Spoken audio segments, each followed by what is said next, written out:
Tu vois les vagues partir en arrière comme ça, fuis le plus vite possible. Pour eux, c'était déjà trop tard. Et les vagues que tu vois se retirer, c'est le signe d'un tsunami justement. Et ce jour-là, il y a un problème. En seulement quelques secondes, on passe de ça à ça.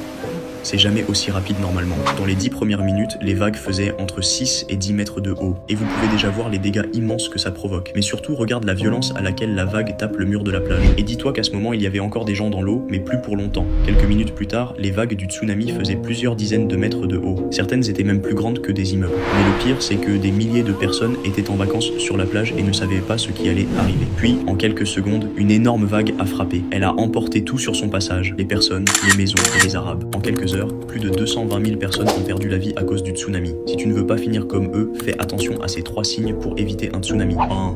Si tu vois la mer se retirer rapidement, cours vers un endroit élevé. 2. Si tu ressens un fort tremblement de terre près de la mer, éloigne-toi le plus vite possible de celle-ci. 3. Si tu vois ce poisson proche des côtes quand tu nages, quitte le pays.